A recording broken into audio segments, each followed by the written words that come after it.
Hello दोस्तों, तो स्वागत है आपका नोबेल इंस्टीट्यूट के ऑनलाइन प्लेटफॉर्म पर। आज हम लोग सॉल्यूशन केमिस्ट्री के सॉल्यूशन चैप्टर को हम लोग स्टडी करेंगे, जिसमें हम लोग थियोरेटिकल पोर्शन को अभी कवर करेंगे। इसके बाद इससे रिलेटेड जो भी ऑब्जेक्टिव क्वेश्चन होंगे उनको देखेंगे।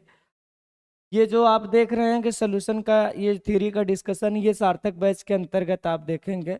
अभी के लिए आप देखें, यूनिट वाइज इसका अध्ययन करेंगे। अभी के लिए हम लोग पढ़ेंगे method of expression, expressing the concentration of solutions. कह रहे हैं कि जो सॉल्यूशंस होते हैं उनके एक्सप्रेशन के लिए जो कंसंट्रेशन की डिफरेंट टाइप की यूनिट्स होती हैं, पहले उनके बारे में बात करते हैं। अभी के लिए पहले आप इस बात को जाने कि सॉल्यूशन बोलते किसको हैं ना। आपको पता होना चाहिए ना सॉल्यूशन किसको कहते हैं। तो देखिए यहाँ पर लिखा गया है सॉल्यूशंस। तो सॉल्यूशन बोल सकते हैं ये होमोजीनस मिक्सचर होते हैं। होमोजीनस मिक्सचर होते हैं बालक लोग, ये मिक्सचर है और उसमें भी ये होमोजीनस मिक्सचर है। ये आप दो लोग होंगे या दो से ज़्यादा भी हो सकते हैं, टू कंपोनेंट और मोर कंपोनेंट ना। ये खास बात है कि दो या दो से ज़्यादा कंपोनेंट के होमोजीनियस मिक्सचर को आज हम लोग क्या नाम दे रहे हैं, सॉल्यूशन दे रहे हैं। और ख़ास बात है कि सॉल्यूशन की जो कंसंट्रेशन होगी उसको एक्सप्रेस करने के लिए अलग अलग यूनिट्स होती हैं, जिससे हमें अंदाज़ा लगेगा कि सॉल्यूशन ज़्यादा तगड़ा है या हल्का है। जैसे अगर हम लोग बोल रहे हैं ना, इसको बोलते हैं समांगी मिक्सचर, बोलते हैं समांगी मिश्रण। दो कंपाउंडों का समांगी मिश्रण को हम लोग आज होमोजीनस मिक्सचर बोले हैं। और ऐसे कंपोनेंट के जो आप मिक्सर तैयार करेंगे उसको आप सॉल्यूशंस का नाम देंगे। इन सॉल्यूशन में दो कंपोनेंट भी हो सकते, दो से ज़्यादा भी हो सकते हैं। हालांकि अपने सिलेबस पे मात्र दो कंपोनेंट वाले सॉल्यूशन हैं, जैसे कि आप सुने होंगे ना, बाइनरी सॉल्यूशन, ट्राइनरी, क्वाटरनरी, ऐसे सॉल्यूशंस होते हैं। हालांकि अपने सिलेबस में मात्र बाइनरी सॉल्यूशन है। तो बाइनरी का मतलब क्या होता है? बाइनरी मतलब होता है कि उसमें दो कंपोनेंट होंगे। एक कंपोनेंट को आप सॉल्यूट कहेंगे और दूसरे वाले को आप सॉल्वेंट बोलते हैं। जनरली ऐसा देखा जाता है कि जो लार्जर अमाउंट में है ना, तो उनको हम लोग क्या नाम दे देंगे, सॉल्वेंट। हिंदी में इसको आप विलायक कहते हैं। क्या बोलते हैं भाई लोग, विलायक। और ख़ास बात है विलेय वो होगी जो दूसरी बचेगी, मतलब लार्जर अमाउंट के बाद आप लेसर कह सकते हैं अगर दो कंपोनेंट है तो। लेकिन खास बात ये है ना कि अगर मान लो कि दोनों कंपोनेंट की वैल्यू बिल्कुल बराबर आ गई हो, उस केस में आप उसके फेज को देखेंगे, जिसमें जो मीडियम होगा, जिसमें चीज़ें डिजॉल्व होंगी, उस मीडियम को हम लोग उस केस में सॉल्वेंट का नाम देंगे। और बाकी जो दूसरा कंपोनेंट होगा जो डिजॉल्व हो रहा होगा वो आपका सल्यूट रहा होगा। सल्यूट को आप बोल सकते हैं ना भी ले रहा होगा। देखिए खास बात को समझने की कोशिश करें। जैसे मान लें हमारे पास सोल्यूशन है, क्या है बालक लोग, सोल्यूशन है। जैसे एक सोल्यूशन देखें हम यहाँ पर ले लिए हैं, ठीक। ये देखें सोल्यूशन, ये गिलास है बालक लोग, गिलास है कि गिलास है, ये गिलास है। इस गिलास को कायदे से देखें, इसमें ये पानी भरे हुए हैं बालक, और पानी मात्र 250 ml लिए हैं। कितना ml? 250 ml है पानी, 250 ml है। दोनों की कहानी है, दोनों में 250 ml पानी लिए हैं। लेकिन अब इसमें हम एल्कोहल डालना चाहते हैं बालक। देखो इसमें एल्कोहल डाले हैं C2H5OH, जो कि पीने वाली एल्कोहल यही है। इसको बालक हम डाल दिए, 100 ml डाले हैं पहले वाले ग्लास ए में, और दूसरी वाली ग्लास को हम बी नाम दिए हैं। इसमें भी वही इथाइल एल्कोहल डाले हैं, लेकिन इसमें थोड़ा सा बढ़ा दिए हैं मात्रा, 150 ml बालक। तो आप समझ सकते हैं ना, अगर मान लो दोनों सोल्यूशन तैयार हो रहे हैं तो किसमें आपको एल्कोहल की फीलिंग ज़्यादा अच्छी वाली आएगी? कौन सा जो सोल्यूशन होगा जो जो ज़्यादा गाढ़ा होगा। ज़्यादा गाढ़ा का मतलब है किसमें एल्कोहल की फीलिंग अच्छी आ रही है, इसमें तगड़ा सोल्यूशन बन रहा होगा। क्योंकि आप देख रहे हो इसमें एल्कोहल ज़्यादा है बालक, इसमें एल्कोहल ज़्यादा है और इसमें थोड़ा कम है। तो ये जो सोल्यूशन जो तैयार होगा ये ज़्यादा गाढ़ा वाला होगा। गाढ़ा का मतलब ज़्यादा कंसनट्रेटेड होगा। तो आप लोग अंदाज़ा क्या लगा रहे हैं, देखें, कह रहे हैं कि जो चीज़ मिला रहे हो, यानी कि हम बात कर रहे हैं ये सल्यूट है आपका। अब ये भी सल्यूट है, यहाँ पे कह रहे हैं कि जिसमें सल्यूट देखो कम है वो कंसंट्रेटेड नहीं है, वो डाइल्यूट है। और जिसमें सल्यूट के अमाउंट्स ज़्यादा लग रहे हैं वो सॉल्यूशन जो तैयार हो रहा है वो अपने आप में ज़्यादा कंसंट्रेटेड सॉल्यूशन बन रहा होगा। जैसे ही इसको एग्जाम्पल को छोड़िए और आगे बढ़िए बालक, एक एग्जाम्पल हम और लेना चाहते हैं, आप इसको देखें। जैसे मान लें कि हमारे पास वो है, ये गिलास है बालक, इस गिलास है और इसमें पानी है और इसमें भी पानी है, और पानी वही मान लें 250 ग्राम लिए हैं। वाटर है, ये सॉल्वेंट के तौर पर इस्तेमाल कर रहे हैं, और इसमें भी ये 250 ग्राम वाटर ही लिए हैं। अब इसमें थोड़ा सा चीनी डाले हैं बालक, चीनी कितना डाले हो, 2 ग्राम। ये कौन सा वाला बी है सोल्यूशन, इसको ये कह रहे हैं। इसमें कितना ग्राम, इसमें बालक मान ले कि 100 ग्राम चीनी डाल दिए हैं हम। तो चीनी जिसमें ज़्यादा होगी वो क्या होगी बालक लोग, ज़्यादा मीठा वाला सोल्यूशन तैयार होगा। कहने का मतलब अगर ए और बी वाले सोल्यूशन में आपसे पूछा जाए कौन सी ज़्यादा गाढ़ी रही होगी, जिसमें चीनी ज़्यादा या चीनी कम, तो चीनी ज़्यादा जो इसमें होगी वो सोल्यूशन अपने आप में ज़्यादा कंसंट्रेटेड होगा बालक। अब देखो यहाँ पर देखो कोई भी बात हो रही है, जैसे इसको देखेंगे, इसमें क्या है, ये कंसंट्रेशन इसमें होगा लेकिन कम होगा, इसमें थोड़ी ज़्यादा होगी बालक। तो कहने का सीधे से मतलब है जितना ज़्यादा आप चीनी डालोगे उतना ज़्यादा चीज़ें मीठी मिलेंगी। तो आप बोल सकते हैं जितना ज़्यादा सल्यूट ऐड करोगे आपके सॉल्वेंट में, उस सोल्यूशन का कंसंट्रेशन बढ़ता जाएगा, यानी मिठास बढ़ती जाएगी, यानी तगड़ापन बढ़ता जाएगा। तो हम लोग ये बिल्कुल बोल सकते हैं बालक, क्या बोल सकते हैं वो देखें ध्यान से। हम लोग ये कह सकते हैं ना कि ये ज़्यादा कंसंट्रेटेड था, जिसमें चीनी ज़्यादा थी। कहने का ये मतलब है कि जो सोल्यूशन है ना, ये देखें यहाँ पर गौर से देखें, एक लाइन लिखी गई है, ये सोल्यूशन। कहना सोल्यूशन को डिफ्रेंशिएट करने के लिए और उसके अलग अलग कंसंट्रेशन को रिप्रेजेंट करने के लिए अलग अलग मेथड होते हैं, जिसमें आप हमेशा कंसंट्रेशन के बारे में चाहे तो एक बात नोट कर लेना, इट इज़, ये क्या होगी, इट इज़ अमाउंट ऑफ क्या चीज़ है। इसमें अगर हम बोल रहे हैं कंसंट्रेशन तो समझ जाना कि अमाउंट ऑफ सल्यूट के बारे में बात करने वाले हैं। Amount of solute in the particular या आप चाहे तो इसको फिक्स बोल सकते हैं, in fixed amount of solution में भी हो सकता है वो मामला, या हो सकता है कि सॉल्वेंट, दोनों में हो सकते हैं बालक। कुछ कुछ जो आप देखेंगे कंसंट्रेशन की यूनिट होंगी वो सॉल्वेंट के टर्म में बात की जाएंगी और ज़्यादातर सोल्यूशन के टर्म में बात की जाएगी। तो कुल मिला जुला कर जब भी कंसंट्रेशन की बात आएगी हम लोग को इसको यहाँ से लेना चाहिए। कंसंट्रेशन की बात आएगी उसमें हम हमेशा सल्यूट के बारे में बात करेंगे, और हम लोग जान लेंगे कि सल्यूट की क्या है अमाउंट्स, वो बात अलग है, वो ग्राम अमाउंट हो सकते हैं, ml भी हो सकते हैं, मोलरिटी भी हो सकती है, नॉर्मेलिटी के टर्म में भी बात करेंगे बालक। तो अभी के लिए देखें, इस कंसंट्रेशन को रिप्रेजेंट करने के लिए हमारे पास तरीका है बालक। इस तरीके को महसूस करो, यहाँ क्या लिखा गया है, परसेंटेज मेथड। परसेंटेज बालक, परसेंटेज का मतलब ये हो सकता है, यहाँ पर कहते हैं कि इट इज अमाउंट होगी, किसकी अमाउंट होगी बालक, अमाउंट ऑफ सल्यूट होगी। अब ये जो अमाउंट होगी ना, ये ग्राम में भी हो सकती है, ये ml में भी हो सकती है, वो सामने वाले को देखकर अंदाजा लगेगा। जैसे यहाँ देखें परसेंटेज लिखा गया है ना, मास, तो ये W/W है, यानी ये मास वाला बात है या वेट वाली बात है। यहाँ W/V है ना, यानी मास और वॉल्यूम का हिसाब है। यहाँ पर वॉल्यूम और वॉल्यूम मतलब आयतन और आयतन का है, लेकिन परसेंट सब में है ना। देखें यहाँ पर लिखा गया होगा ना परसेंटेज, तो कहने का मतलब है परसेंटेज का बस मतलब समझें आप।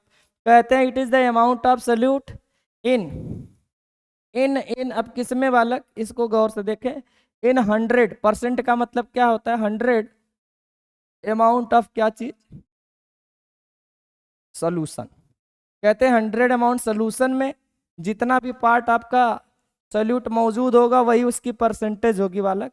ये बिल्कुल वही कहानी है जैसे कि हम बोल दें कि भाई कितना नंबर आप प्राप्त किए हो, कहते हो 25% नंबर पाए हैं, तो हम अंदाज़ा लगा लेते हैं कि आपके 25 नंबर तो हैं लेकिन वो 100 टोटल नंबर में रहे होंगे। इसका यही मतलब है, और यहाँ पर भी वही सेम कहानी होती है बालक। जो भी परसेंटेज लिखी जाएगी इसका मतलब 100 अमाउंट में होगी। अब ये अमाउंट जो होगी ये ग्राम भी हो सकती है और ये ml भी हो सकती है। बिल्कुल कसम मत खाना कि ग्राम और ml ही रहेगा, वो बड़ी यूनिट भी इस्तेमाल कर सकते हैं, केजी और लीटर में भी मामला हो सकता है। फिलहाल के लिए आप जरूर ध्यान दें, यहाँ पे कह रहे हैं कि कंसंट्रेशन को रिप्रेजेंट करने के लिए बहुत तरह की यूनिट्स बनाई गई हैं बालक। जैसे कि ये परसेंटेज मेथड, यहाँ पर आए, इसको देखकर क्या फीलिंग आ रही है आपको? देखो कुछ फीलिंग्स आ जानी चाहिए। कह रहे मास परसेंटेज, तो हम ये W/W ना, ये ऊपर वाला जो होगा ये सल्यूट के लिए होता है, और नीचे जो होती है ये हमेशा सॉल्यूशन के लिए लोग बताते हैं बालक। तो इसका ये मतलब हो गया, जैसे हम ये लिख दें आपसे कि हमारे पास 2% W/W और ये शुगर सोल्यूशन है। कौन सा सोल्यूशन है भाई लोग? शुगर सोल्यूशन है। तो इसका क्या मतलब निकालोगे? सब कहानी पूरी मतलब की है भाई। मतलब समझ गए, सब कुछ समझ गए। आओ देखो मतलब, इसका क्या मतलब है, कोई जानकार व्यक्ति बताए। आओ जानकार व्यक्ति को छोड़ो, हम ही लोग देख लेते हैं। कहते हैं कि परसेंट, देखे ये जो है ना ये आपका सल्यूट है, और ये कौन है? सॉल्वेंट है। टोटल मामला, सॉरी सॉल्वेंट नहीं, ये सोल्यूशन बोला है, ये सोल्यूशन है, ये सल्यूट है। तो आप कह सकते हो ना कि पूरा जो सोल्यूशन है वो कितना है? सोल्यूशन। लेकिन यहाँ ध्यान है W/W का मामला चल रहा है, इसका मतलब सोल्यूशन कितना है? 100 ग्राम है ना, ये वेट की बात कर रहे हैं। तो 100 ग्राम आपका सोल्यूशन है। उस 100 ग्राम में आपकी जो सोल्यूट है, सोल्यूट किसको कह रहे हो यहाँ पर? शुगर को कहेंगे हम लोग। कि जो आपकी चीनी है उसकी जो मात्रा है वो 2% का मतलब 2 ग्राम है। और आप समझ सकते हैं उस सोल्यूशन में सॉल्वेंट कितने रहे होंगे। तो आप बिल्कुल अंदाज़ा लगा सकते हो ना कि 100 ग्राम का सोल्यूशन है, उसमें 2 ग्राम आपके शुगर है, चीनी है, तो बाकी जो बच गई होगी वही पानी रही होगी। वो कितनी रही होगी? 98 ग्राम रही होगी बालक। तो बस ये मतलब याद रखें। आप अगर आप चाहते हो कि कोई फार्मूला दे दें तो फार्मूला भी दे रहे हैं, लेकिन फार्मूले का यूज़ हम नहीं करेंगे। आप बस इसका मतलब ध्यान रखना कि परसेंटेज का मतलब सीधी से है कि वो चीज़ 100 अमाउंट ऑफ सोल्यूशन में कितना है वो, बस सीधी सी बात है। आइए देखिए इस पेज को हम हटाते हैं, यहाँ से दोबारा से पेन का इस्तेमाल करते हुए हम लोग आगे बढ़ जाएंगे। आपको फार्मूला चाहिए तो लिख सकते हैं बालक, परसेंटेज W/W बराबर हम लोग लिख सकते हैं क्या चीज़? ग्राम को ले रहे हैं, ग्राम वेट।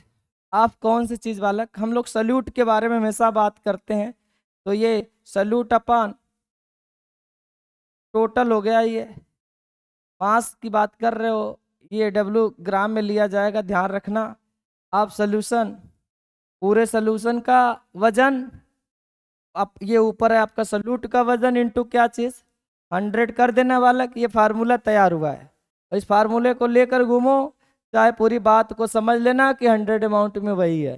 बिल्कुल ख़त्म कहानी है बालक। आगे देखें, मास बाई वॉल्यूम। कह रहे हैं ये जो वेट दे रहे हैं ना ऊपर, ऊपर हमेशा सल्यूट के लिए होता है, और ये नीचे जो होती है ये सल्यूशन के लिए होती है। आप बिल्कुल बोल सकते हो ना, इसके लिए देखें, इसके लिए वेट बाई वॉल्यूम के लिए। जैसे मान लो कि हम ये बोल दें आपसे कि हमारे पास कोई चीज़ है, कोई चीज़ में हम ले रहे हैं बालक 3% एल्कोहल ले रहे हैं। क्या ले रहे हैं भाई लोग? एल्कोहल। कितना?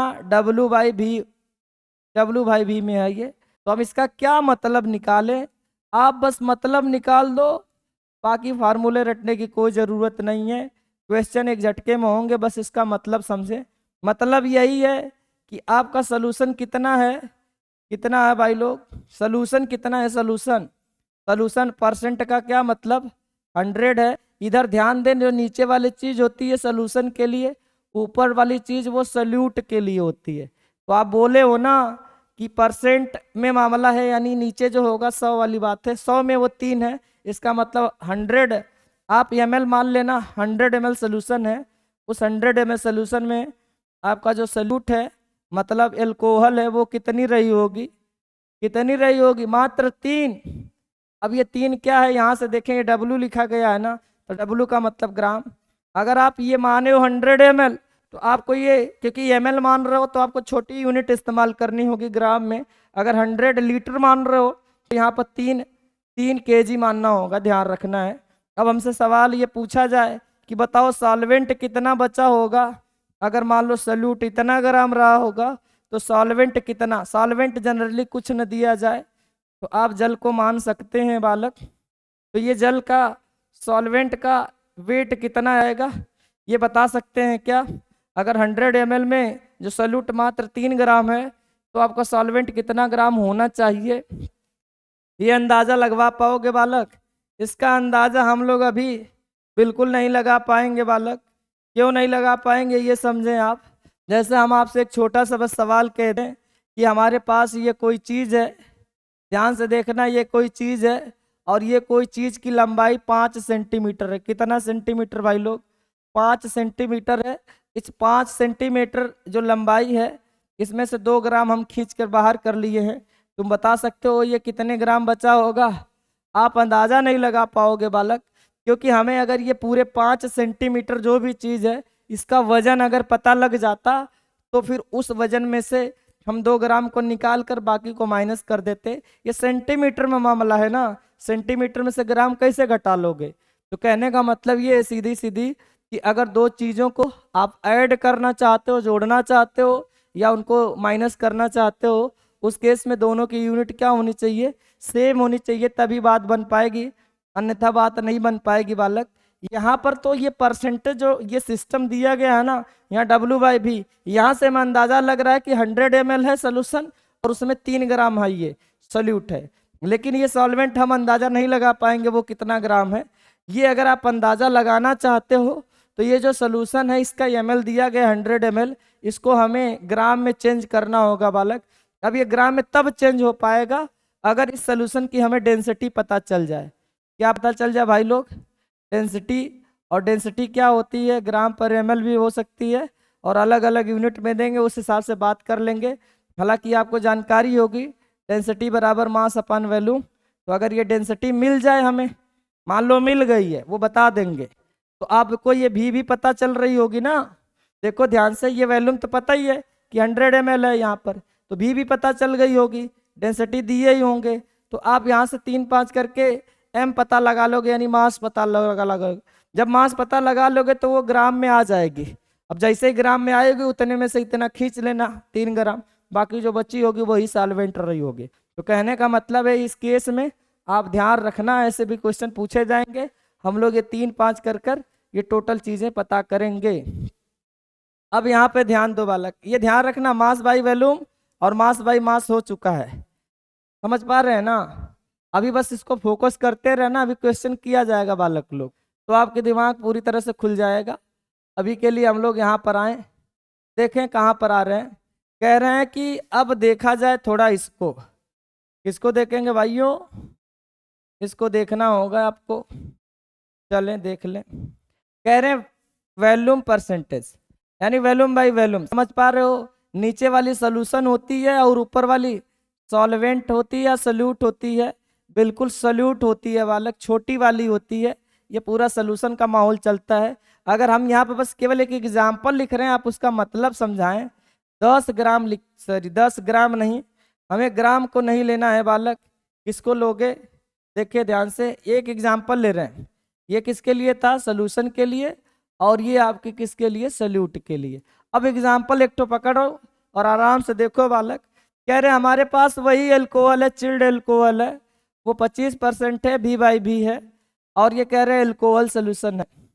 कायदे से समझना, और इसका मतलब बस समझ गए, समझो ये सब कुछ कहानियां खत्म हो चुकी हैं बालक। यही है ना कि कह रहे हैं कि 100 ml है, ये VV वाला मामला है, तो हम बोल सकते हैं ना कि 100 ml आपका क्या रहा होगा? सोल्यूशन रहा होगा, और उस सोल्यूशन में आपकी अल्कोहल कितनी हो रही होगी? देखो वो खुद बता रहे हैं 25%, 100 में वो 25 ml तो क्या रही होगी? आपकी अल्कोहल है। बकिया जो बची होगी वो कौन रही होगी? सॉल्वेंट रही होगी। अब देखो अल्कोहल किस में डिजॉल्व किए होंगे? अपने ज़रूरत के हिसाब से किए होंगे। अगर वो पानी बोलेंगे तो बहुत अच्छी बात, अगर आप किसी सॉल्वेंट, दूसरा सॉल्वेंट का नाम लिए होंगे तब तो उसके हिसाब से सोचेंगे।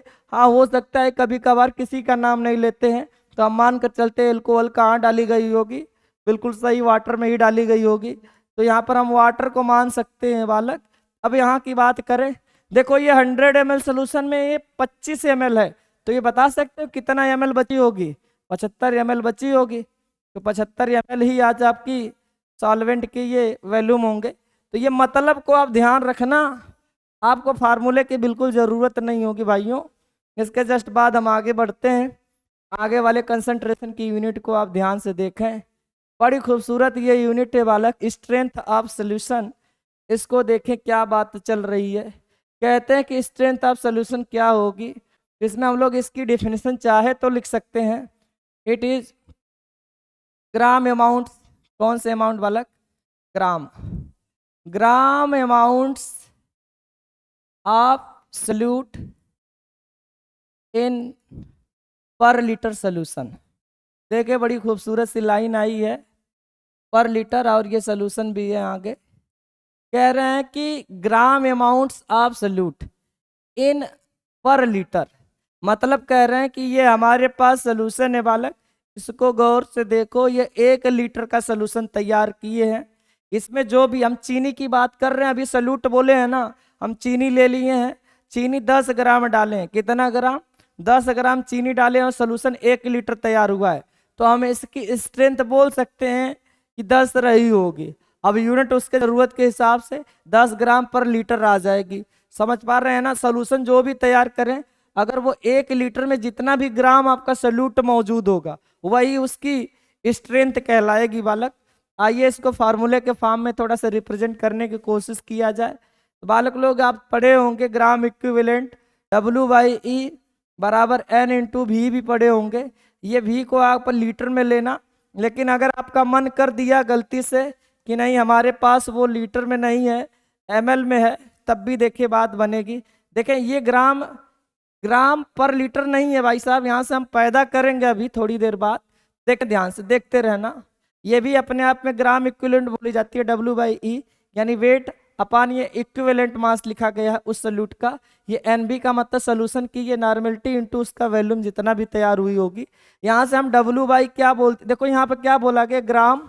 ग्राम का मतलब वजन की बात कर रहे हैं, और वजन हमें क्या मिल रही होगी? W। और यहाँ पर लीटर ये वॉल्यूम की बात चल रही होगी। तो पर का मतलब होता है डिवाइड करना है, W/ ये V करना है।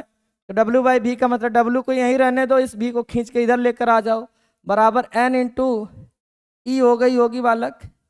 गौर से देख लें आप, N इंटू E हो रही है। इसी को हम लोग बोल सकते हैं बालक, क्या बोल सकते हैं? Strength of solution.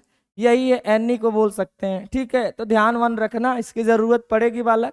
हाँ, इसकी यूनिट अगर जानना चाहते हैं बिल्कुल आराम से जाने। यूनिट के लिए आप क्या बोल सकते हो? ग्राम पर लीटर ना। तो ये ग्राम पर लीटर है, इसको ध्यान से देख ले। अब अगली यूनिट्स को देखें, पार्ट पर मिलियन। बालक लोग 1 मिलियन का क्या मतलब होता है? पर का मतलब होता है 1, और मिलियन का मतलब तो M हो गई। तो 1 मिलियन का मतलब 10 लाख होती है क्या? तो ठीक है, वही है। तो 1 मिलियन बराबर कितना लाख? 10 लाख। और 10 लाख में कितना जीरो बालक लोग? 6 जीरो होते हैं क्या? 6 जीरो होते हैं। तो ये कहते हैं कि ये भी वही है, सल्यूट के ही अमाउंट है बालक, लेकिन किस में है? 10⁻6 यानी कि 10 लाख पार्ट ऑफ सोल्यूशन में। तो कहते हैं इट इज द अमाउंट ले सकते हैं आप। अगर आप ग्राम अमाउंट भी लेना चाहते हो तो ले लो, ग्राम अमाउंट या अमाउंट ऑफ सल्यूट होंगे। सल्यूट हमेशा सल्यूट के बारे में बताते हैं, किसी भी यूनिट की बात करेंगे। सल्यूट इन 10⁻6। अब ये अमाउंट ऑफ क्या चीज़ बालक? सोल्यूशन। तो बिल्कुल वही चीज़ है कि 10⁻6 ग्राम सोल्यूशन में आपका कितना ग्राम सल्यूट मौजूद होगा, वही उसकी पार्ट पर मिलियन कहलाएगी। हम चाहते हैं कि एक छोटा सा क्वेश्चन यहीं सामने छापें, आप उसको देखते हुए आगे बढ़े। क्वेश्चन ये है बालक, फाइंड आउट ये क्या लिख दिया बालक? ppm कंसंट्रेशन ऑफ 2 × 10⁻³ लिख रहे हैं यहाँ पर, ये परसेंट के OH सोल्यूशन। अब यहाँ देखें ये W/WE दिया गया, ऐसा मान लें आप। तो क्या बात हो रही है भाई साहब? बात को देखें और महसूस करें। कह रहे हैं आप पता करिए ppm कंसंट्रेशन किस सोल्यूशन का? KOH के सोल्यूशन का, जो कि है 2 × 10⁻³ है। आइए इसको देखा जाए और मतलब को समझा जाए बालक। सोल्यूशन देखें क्या बात चल रही है। अच्छा, इसका हमें मतलब समझा दो, बस कहानी खत्म हो जाएगी, आंसर आ जाएगा बालक।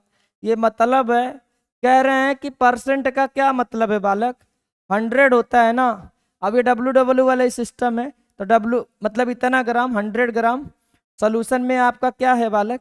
KOH कितना है? 2 × 10⁻³ है। अगर ग्राम है तो ग्राम मान लिया जाए। ऐसा समझ पा रहे हो इसको देखकर? 100 में ये इतना है, अब पीपीएम का मतलब क्या होता है, 10⁻6 में वो कितना है। तो हम लोग बोल सकते हैं, इसलिए पीपीएम बोल सकते हैं, चाहे तो इसको 10⁻6 अमाउंट यानी ग्राम, सोल्यूशन में वो कितना हो जाएगा आपको पता है ना। बिल्कुल वही वाली कहानी है, जैसे कि आप जाते हो सब्जी लेने या दाल चावल खरीदने, बालक कहते हैं कि 60 रुपये का 1 किलो है वो चीज़, तो आपका 250 ग्राम कितने की होगी, उसी लिहाज से आप वैसे पता लगाएंगे। अगर 100 में अगर वो इतनी है तो 10⁻6 या 10 लाख में वो कितनी होगी। पूरा कहानी वही है, धान गेहूं का दाम है बालक। 2 × 10⁻³ अपान क्या चीज़ हो गई, ये 100 हो गई। आप इसको 3 5 कर सकते हैं, काट पीट सकते हैं। आइए काटा पीटा जाए। देखो 2 0 बिल्कुल आराम से उड़ गई होगी, यहाँ से 2 से गायब हुई होगी तो 10⁻4 बची होगी। अब बिल्कुल आराम से इसको कैलकुलेट मार दो बालक। यहाँ पे देख रहे हो ये 3 माइनस है, ये 4 प्लस की, तो 1 बचेगी, 10 हो गई। 10 में 20 का गुणा करोगे तो 20 पूरा आ जाए। 10 में 2 का गुणा करोगे तो ये 20 पीपीएम कहलाएगी बालक। कितना पीपीएम बालक लोग, ये कंसंट्रेशन आ गई है 20 पीपीएम। आप जरूर ध्यान रखने, पार्ट पर मिलियन। ठीक है भाई लोग ना। अब यहाँ पे देखें, कायदे से एक कंसंट्रेशन की यूनिट और छापी गई है, इसको हम हटा दे रहे हैं। आप इधर गौर से देखें, इसके बारे में बात किया जाए। मोलरिटी क्या है भाई लोग, मोलरिटी है, इसको हिंदी में मोलरता बोलते हैं। क्या कहते हैं, मोलरता।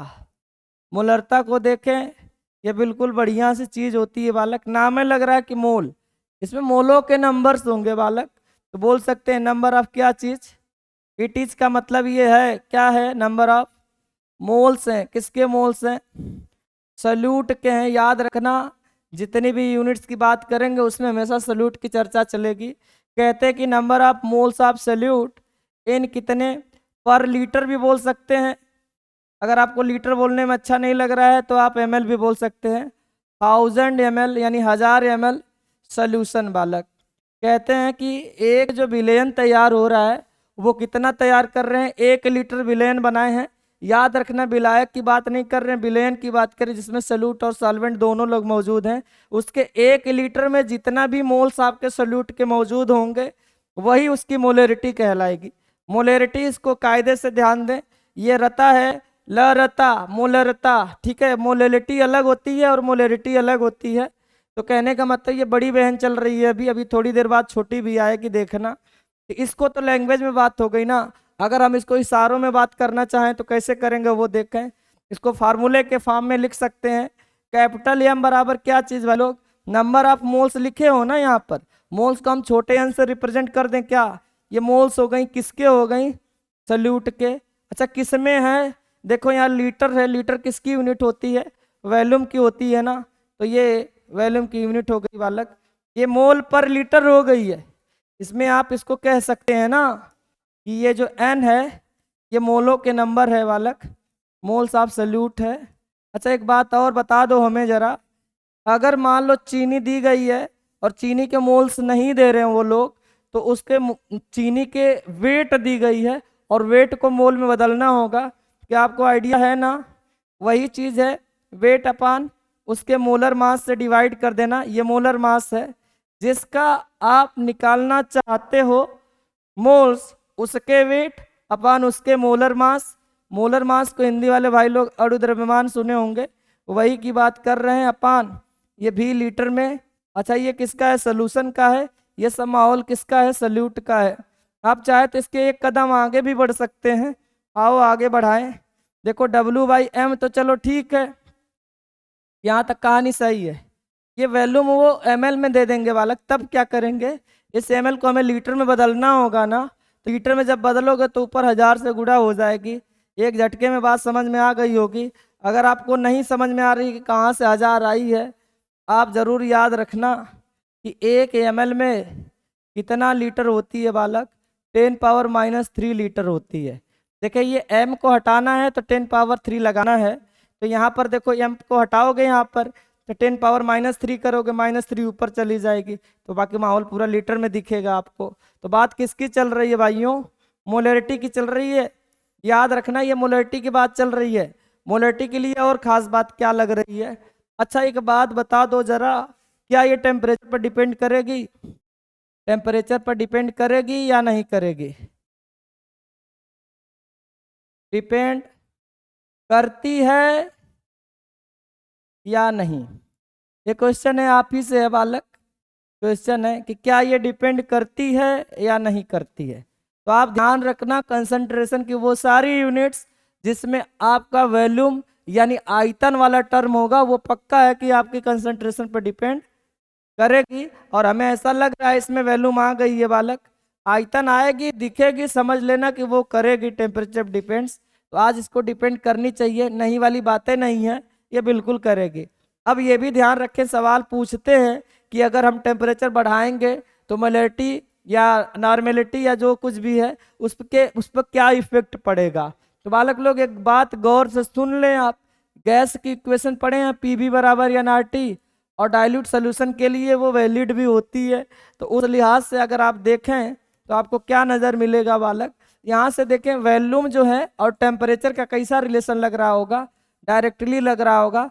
अगर आप टेम्परेचर बढ़ा रहे होंगे, बाकी चीज़ों को कांस्टेंट मान लें, तो आपकी वॉल्यूम भी बढ़ रही होगी। समझ पा रहे हैं ना? अगर टेम्परेचर बढ़ा रहे हैं तो वॉल्यूम बढ़ रही है, अगर ये वॉल्यूम बढ़ रही होगी तो समझ पा रहे हैं ना, यूनिवर्सली है। अगर इसको बढ़ाओगे तो मोलरिटी कम हो जाएगी। तो यहाँ पर इस बात को चाहे तो मेंशन कर लें ऑन। ये देखें टेम्परेचर को हम इंक्रीज किए हैं, टेम्परेचर इंक्रीज करने पर आपकी मोलरिटी क्या होगी बालक? डिक्रीज हो जाएगी। इस बात को विशेष तौर पर आप ध्यान रखें, यहाँ से क्वेश्चन लोग पूछ लेते हैं। कई बार तो बस केवल डिपेंडेंसी वाली बात करते हैं, कई बार वो टेम्परेचर को घटा बढ़ा कर देते हैं। आप बिल्कुल अपने अंदाज में बात कर लेना और देख लेना। मोलरिटी की यूनिट क्या होनी चाहिए बालक? अभी चर्चा केवल मोलरिटी के बारे में हो रही है, तो हम बोल सकते हैं नंबर ऑफ मोल्स, तो आप सीधे सीधे मोल बोल सकते हैं, और साथ ही साथ ये पर लीटर बोल सकते हैं। हालांकि कुछ लोग इसको खुशी खुशी मोलर भी बोल देते हैं, तो मोलर भी आप कह सकते हो, कोई दिक्कत वाली बात नहीं है। अब देखें बालक आगे की कहानी, समझ पा रहे हैं ना? इतनी बात ध्यान रखना, आगे देखो आगे क्या है भाइयों, और इस आगे वाली बात को देखें तो बात जमेगी हम लोगों की। ये कहाँ गई पेन? अपनी पेन आ गई है बालक। आइए आइए और गौर से देखिए इस नॉर्मेलिटी को। नॉर्मेलिटी बिल्कुल मोलरिटी की तरह ही होती है, बस थोड़ा सा डिफरेंस होता है इन दोनों में। हम लोग अभी के लिए चर्चा कर रहे हैं नॉर्मेलिटी के बारे में बालक। हिंदी वाले भाई लोग नॉर्मलता कहते हैं, नॉर्मलता, ये भी लता है बालक, थोड़ी देर बाद लता और आएंगी, ठीक है। तो नॉर्मलता के बारे में हो रही है, कह रहे हैं ये भी वैसा ही होता है, लेकिन उसमें नंबर ऑफ मोल्स होते हैं, यहाँ पर नंबर ऑफ ग्राम इक्विवेलेंट होते हैं बालक। कुछ होता है अभी बता रहे हैं, इट इज नंबर ऑफ क्या चीज? Gram equivalent. It is the number of gram equivalent आप क्या चीज बालक? सल्यूट के किसमें? इन पर litre of solution. 1 litre solution में जितने भी नंबर ऑफ ग्राम इक्विवेलेंट आपके सल्यूट मौजूद होंगे, वही उसकी नॉर्मेलिटी कहलाएगी बालक। अब इसको अगर आप रिप्रेजेंट करना चाहते हैं फार्मूले के हिसाब से, तो आप बिल्कुल बोल सकते हैं नंबर ऑफ, वही क्या चीज? ग्राम इक्विवेलेंट किसके बालक? सल्यूट के अपान आप बोल सकते हैं क्या चीज? यहाँ पर लीटर लिखा गया था ना, ये देखें पर लीटर लिखा गया भाई लोग, ये पर लीटर है, तो लीटर की जगह आप वॉल्यूम लिख सकते हैं ये सोल्यूशन के लिए। यानी कि एक बात और हो गई है कि ग्राम इक्विवेलेंट निकालोगे कैसे? इसको कैसे निकालते हैं बालक? देखें ऐसा निकालते हैं, उसकी डब्लू ली जाएगी, उसकी ग्राम ली जाएगी। याद रखना ग्राम को, उसके वेट को अगर उसके मोलर मास से डिवाइड करते तो क्या बन जाती है? मोल बन जाते हैं ना। लेकिन यहाँ पर उसके मोलर मास से डिवाइड नहीं करना है, उसके इक्विवेलेंट मास से डिवाइड करना है। बोला जाए तो आपकी वो क्या नाम बोलते हैं, तुल्यांकी भार से डिवाइड करते हैं, W/E बालक। इसी W/E को ग्राम इक्विवेलेंट कह रहे हैं आज। यहाँ पर वे वॉल्यूम लीटर में ही होगी। आप जानते हैं W/E बाई वॉल्यूम, ये अगर ml में दी गई होगी तो ऊपर 1000 से गुणा करना बिल्कुल ना भूलें। ये पूरी कहानी है, फार्मूले हैं।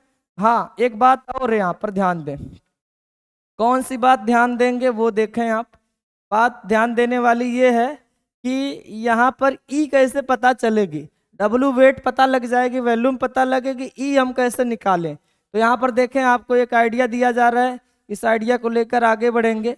ई बराबर उसका जो मोलर मास होता है जिसका आप पता लगाना चाहते हैं अपान ये वैलेंस फैक्टर बालक लोग। कौन सा फैक्टर? Valency factor. इसको हम चाहे तो शार्ट में ये भी अब तो लिखे ही हैं वैलेंसी और ये फैक्टर बालक। ये कहाँ से पता चलेगा बालक? इसके लिए आपको जानकारी दी जा रही है, यहाँ पर गौर से देखें, यहाँ पर जानकारी दी जा रही है, इस VF के बारे में बात हो रही है बालक।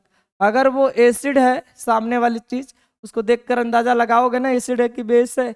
अगर एसिड है तो वो जितने टोटल H+ दे रही होगी टोटल, वही उसकी वैलेंसी होगी। इसके अलावा अगर बेस दिया गया हो उस केस में जितने भी टोटल वो OH- देने की टेंडेंसी रखती हो वही OH के नंबर ही उसकी ये वैलेंसी फैक्टर बनेंगे। अगर कोई साल्ट दिया गया होगा बालक, साल्ट के केस में तुम्हें H और OH नहीं मिलेंगे, उस केस में बालक टोटल पॉजिटिव चार्ज देख लेना या फिर टोटल नेगेटिव चार्ज, जो भी आपको दिख जाए उसको लेकर आगे बढ़ जाना, मतलब वही उसकी वैलेंसी होगी, वैलेंस फैक्टर भी वही होगी, उसका मोलर मास तो एकदम दिखेगा ही ना। तो एक मतलब यहाँ पर हम चाहते हैं कि आपको कुछ दिखा दे बालक। अब वो तुम कहाँ देखोगे, यहाँ देख लो। जैसे ये H2SO4 के लिए कितनी होगी? 2 तो H दिख रही होगी ना, तो 2 होगी। जैसे H3PO4 के लिए कितनी दिख रही है भाई लोग? 3 तो 3 रही होगी। तो ऐसा ही होती है, ठीक है, ध्यान रखना ये, यही ध्यान रखना है, ठीक है। इसके अलावा हम चाहते हैं कि कुछ एक्सेप्शंस भी हैं उनको भी बता दें। फिलहाल के लिए इस बात को आप सुन रहे होंगे, इसके बाद इससे जुड़ी हुई बातें हैं, अब उनको हम छापने जा रहे हैं यहीं पर। देखें, इसको पहले हटा देते हैं हम लोग, ठीक है। हटाने के बाद देखें क्या बात हो रही है। यहाँ पर बैलेंस फैक्टर को देख लें एक बार, ये आपकी बैलेंस फैक्टर वाला समझ गए हैं ना। तो देखें कुछ लोग हैं, उन लोगों के लिए बात कर रहे हैं। अब लोग यहाँ पर हैं, अब लोग एसिड बेस कुछ भी हो सकते हैं भाई लोग।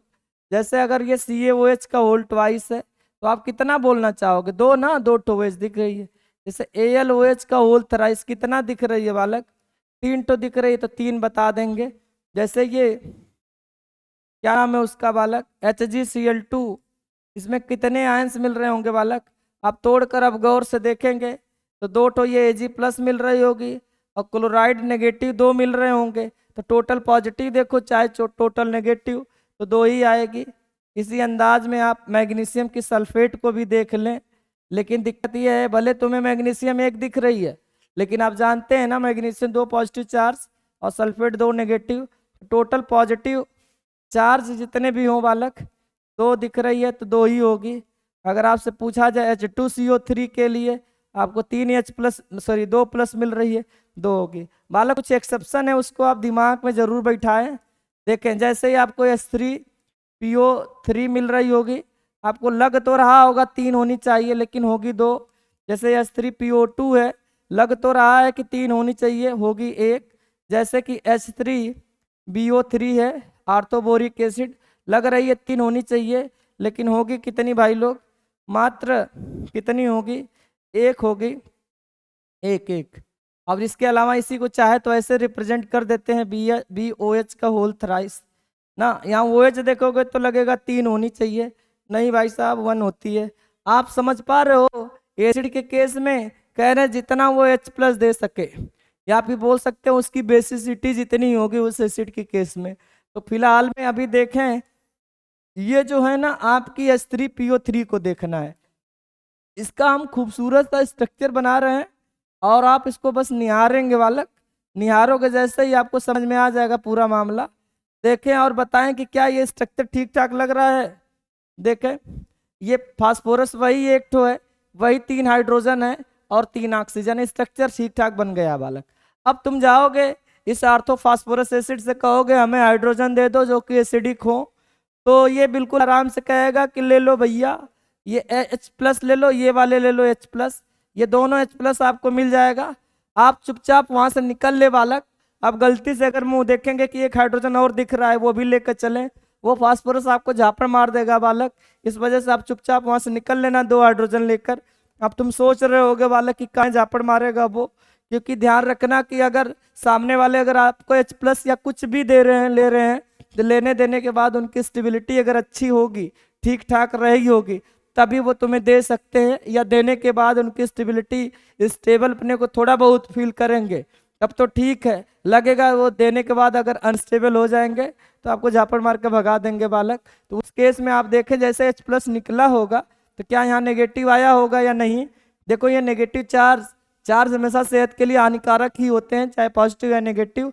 लेकिन यहाँ पर देखो क्या ये डबल बॉन्ड है बालक, ये सिंगल बॉन्ड है, ये लोन पेयर है ना नेगेटिव चार्ज, ये double bond single negative, double bond single negative. ये लग रहा होगा कि ये कॉन्जुगेशन में आ रहा है बालक, तो ये पक्का है कि रेजोनेंस मार देगा ऊपर भी और नीचे भी। यहाँ पर ध्यान दो, अगर तुम यहाँ लालच दिखाए गलती से भी कि नहीं इसको हम उड़ा कर ले जाएंगे, तो लेकर तुम जा सकते हो, लेकिन फास्फोरस जाने नहीं देगा। जैसे ये H+ गया होगा तो यहाँ नेगेटिव आ जाएगा ना।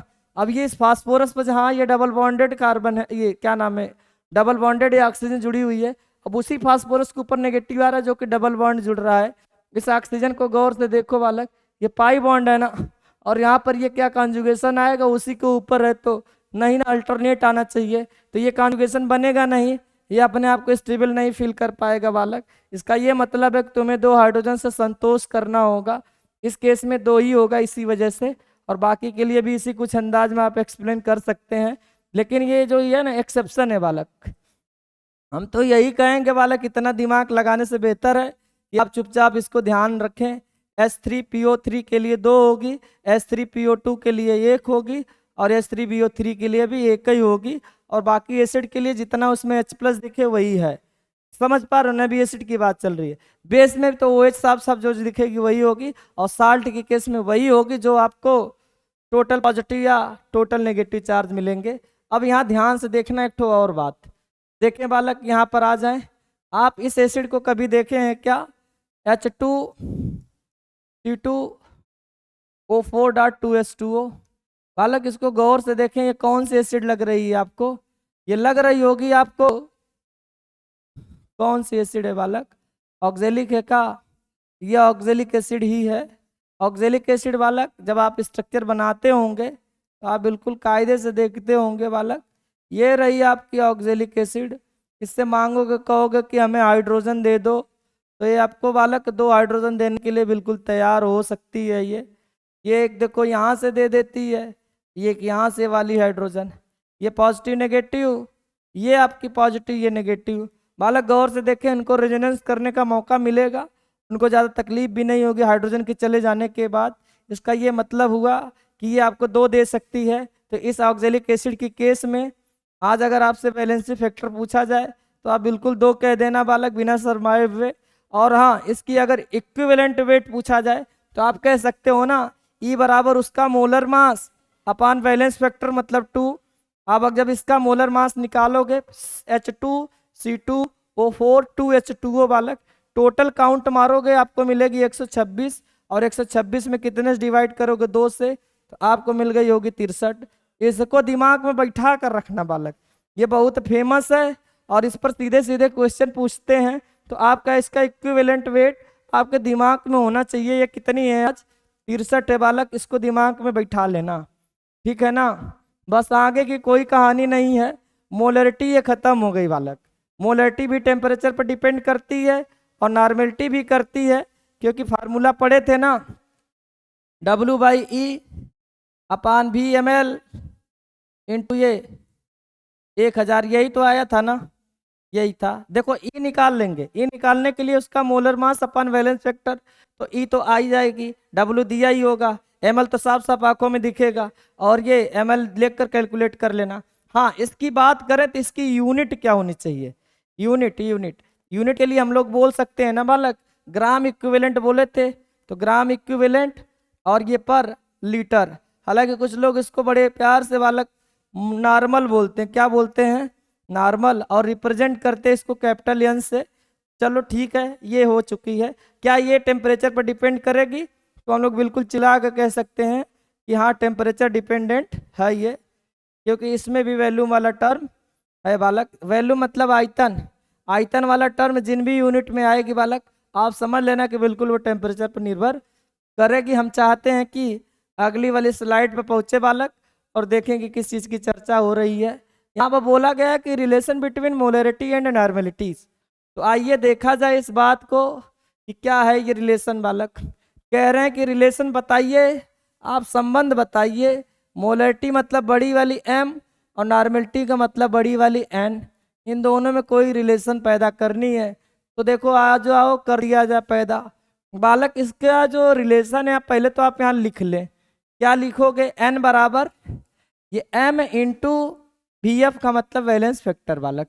Valency factor into the molarities is equal to normalities बोल सकते हैं हम।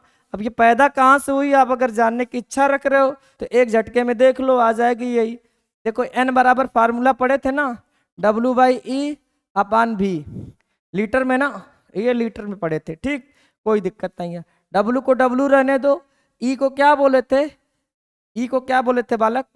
उसका मोलर मास अपान बैलेंस फैक्टर, ये तो बोले थे ना, यही बोले थे भाई साहब। अपान ये भी लीटर में। इसको थोड़ा तमीज से किया जाए 3-5, तो डब्लू बाई एम और ये बट्टे के नीचे बट्टे तो वैलेंसी फैक्टर ऊपर उड़ कर चली गई होगी, अपान ये भी लीटर। देखे ध्यान से, इसको थोड़ा और काट पीट कर सही किया जाए तो देखो ये मोल हो गया होगा ना, डब्लू बाई एम मोल। क्या हो गया बालक? एन हो गई क्या, ये एन हो गई, एन नंबर ऑफ मोल्स अपान ये क्या हो गई भी लीटर में इंटू ये वैलेंस फैक्टर। अब आपको ध्यान आ जाना चाहिए बालक लोग, इसको किस नाम से जानते थे अभी? ये देखिए number of moles per litre बालक, इसी को आप एम बोलते हो ना, बड़ी वाली एम। तो हम लोग बोल सकते हैं ना कि एन बराबर क्या मिल गई हमें? एन बराबर एम इसकी जगह इंटू ये वैलेंस फैक्टर मिल गई है। यही छोटा सा रिलेशन है। इस रिलेशन को लेकर हम लोग आगे बढ़ जाएंगे बालक। आगे वाले देखे यूनिट्स पर बात करा जाए। क्या है मोलरिटी? सॉरी, ये मोलरिटी नहीं होनी चाहिए, इसको होना चाहिए मोलेलिटी बालक। मोले ये आर की जगह एल कर देंगे, इसको हिंदी में बोलते हैं मोललता। मोललता ये छोटी बहन है, मोललता ऊपर वाली मोलरता, ये तोतली है मतलब छोटी है, ये मोललता की बात करते हैं। इसमें क्या बोलते हैं, डिफिनेशन को आप गौर से देखें। कहते हैं कि number of moles of solute dissolve in पर किलोग्राम ऑफ सॉल्वेंट। मतलब 1 किलोग्राम सॉल्वेंट है, 1 किलोग्राम पानी है, उसमें जितने भी नंबर ऑफ मोल्स आपके सॉल्यूट मौजूद रहेंगे, जितने भी, वही उसकी क्या है, मोललता है। तो हम कह सकते हैं ना नंबर ऑफ मोल्स ऑफ क्या चीज, number of moles of solute बोल सकते हैं। लेकिन किसमें है? इन पर केजी समझते हैं, 1 kg, 1 किलोग्राम ऑफ सॉल्वेंट। अगर 1 किलोग्राम विलायक में विलीन number of moles of solute ही उसके मोललता कहलाएंगे बालक। लेकिन हम चाहते हैं कि थोड़ा फार्मूला भी एक आध तो बन जाए। तो देखो छोटी एम यानी मोललिटी बराबर ये आपके एन भाई, यहाँ पे ध्यान दो, ये किलोग्राम क्या है, वजन है ना, बड़ा है ना, सॉल्वेंट का है, ध्यान से देखें। तो हम लोग इसको केजी में लिख दें और ये सॉल्वेंट के लिए बिल्कुल ध्यान रखें। अब एन को ध्यान देना, ये मोललिटी है, मोललिटी है। अब यहाँ पर बालक हम एन को बार बार नहीं खोलेंगे, जब खोलना होगा तो देख लेंगे, क्वेश्चन आएगा। तो अभी के लिए आप समझ गए होंगे, पूरी उसको डब्ल्यू बाई एम करते हुए आगे बढ़ा सकते हैं। यहाँ पर ध्यान दें, मोल फ्रैक्शन कहते हैं, मोल अंश या मोल प्रभाज। क्या आप कहना चाहते हो बालक हमें अंश अच्छा लग रहा है, तो मोल अंश भी बोल सकते हैं और मोल प्रभाज भी कह सकते हैं। देखो इसके बारे में बड़ी अच्छी सी लाइन लिखी गई, it is the ratio between the number of moles of one particular component to the total number of moles of all the components of solution. देखो बड़ी लंबी चौड़ी लाइन बनाई गई है, उस लाइन का सीधे से यही मतलब है बालक। देखें क्या मतलब है, मतलब देखें इस लाइन का, कहते हैं कि ये रेशियो होती है, मतलब ये अनुपात होती है बालक। अनुपात किनका अनुपात होती है? मोल्स का अनुपात होती है। एक पर्टिकुलर कंपोनेंट, एक किसी पर्टिकुलर घटक का ये मोल्स है, अपान ये होगी total number of moles of all component जो भी होंगे सोल्यूशन के अंदर। बात नहीं समझ में आ रही है बालक? तो हम लोग बोल सकते हैं, ये देखें इसका रिप्रेजेंटेशन है मोल फ्रैक्शन। अगर हमें सॉल्यूट का चाहिए या जिसका भी चाहिए, क्या चीज, जिसका मोल फ्रैक्शन चाहिए, उसके मोल अपान कौन से बालक, सारे मोल मतलब सभी मोल्स, जितने भी मोल होंगे वहां पर, इसी को हम लोग कहते हैं बालक। अगर आप सल्यूट के बारे में बात कर रहे हो तो सल्यूट के मोल अपान क्या चीज, टोटल मोल। टोटल मोल किसके, सोल्यूशन के ना। या फिर आपको बोलने का अच्छा न लगे तो mole of solute plus mole of solvent, plus solvent, solvent के भी मोल तो बोल सकते हैं, कोई दिक्कत नहीं है बालक। जिसका भी मोल चाहिए बालक उसके मोल अपन सारे मोल। हाँ एक बात और है कि अगर उसमें मान लो दो कंपोनेंट हैं, हम कह रहे हैं कि सल्यूट है उसके मोल फ्रैक्शन पता चल गए, दूसरे जो हैं सॉल्वेंट हैं उनके भी मोल फ्रैक्शन पता चल गए, इन दोनों को जोड़ोगे बालक एक मिलेगी। यही नहीं, अगर मान लो 10-20 कंपोनेंट है, ए के मोल फ्रैक्शन, बी के मोल फ्रैक्शन, ऐसे करके 10-20 लोग हैं, सभी के मोल फ्रैक्शन का सम कितना आता है, एक आता है। ये इंपॉर्टेंट बात है बालक, इसको दिमाग में आप बिल्कुल स्टोर कर लें। और यहाँ पर देख के कह रहे हैं कि मोल फ्रैक्शन की कोई यूनिट नहीं होती है, आज ये यूनिट लेस मिली है बालक, समझ पा रहे हो काहे लिए। यहाँ पर देखो उसके मोल अपन सारे मोल, मोल और मोल क्या हो जाएंगे बालक, शहीद हो जाएंगे, मतलब कट जाएंगे, आपको बिल्कुल यूनिट नहीं मिलेगी। इसका मतलब है आज मोल फ्रैक्शन की कोई यूनिट नहीं होती है बालक। हम लोग देखें एक बात और है, रुक जाओ बालक, आगे की आगे बालक टॉपिक है solubility of gases in liquid. ये वाले टॉपिक को बालक लोग हम लोग अगले लेक्चर में कवर करेंगे, अभी के लिए इतना ही रखते हैं। लेकिन एक बात सुन कर जाओ, देखो क्या बात है, वो कहते हैं बालक यहाँ पर आना है आपको, देखें कहते हैं कि कौन सी जो प्रॉपर्टी है टेम्परेचर पर डिपेंड करेगी, टेम्परेचर डिपेंडेंट, तो आप बता सकते हैं क्या, बता दो बिल्कुल बता दो, कौन कौन सी थी। देखें वो सारी होंगे जिसमें वैल्यूम वाला टर्म होगा, तो हम बोल सकते हैं W/V होगी कि नहीं होगी, आप कह सकते हो कि होगी, कहेंगे मोलरिटी होगी कि नहीं होगी, आप बिल्कुल कह सकते हो होगी, यानी बड़ी बहन की बात कर रहे हैं। कहेंगे नॉर्मेलिटी होगी कि नहीं होगी, कहेंगे ये भी हो सकती है क्योंकि इसमें भी वैल्यूम वाली टर्म हमें देखने में मिला था। कहेंगे बालक और कुछ है क्या, चलो ये तो है। फिर कहेंगे कौन सी डिपेंड नहीं करती है बालक, ये तो डिपेंड करने वाली है, नहीं करने वाली जो टेम्परेचर से लेना देना है नहीं, तो वो कौन सी है बालक, याद रखना मोल फ्रैक्शन।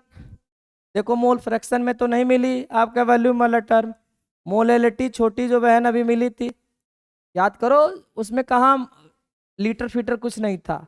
इसके अलावा बालक मास फ्रैक्शन भी हो सकते हैं, और बाकी आप देख सकते हो किसको, W/W को भी देख सकते, कोई दिक्कत तकलीफ नहीं होगी। ये सारी की सारी वो यूनिट्स होती हैं जो कि टेम्परेचर से लेना देना है नहीं, टेम्परेचर बढ़ाओ चाहे घटाओ वो वैसे के वैसे रहेंगे। लेकिन याद रखना इन लोगों के साथ अगर छेड़खानी करोगे टेम्परेचर में तो ये बढ़ जाएगी या तो घट भी जाएंगी टेम्परेचर के हिसाब से।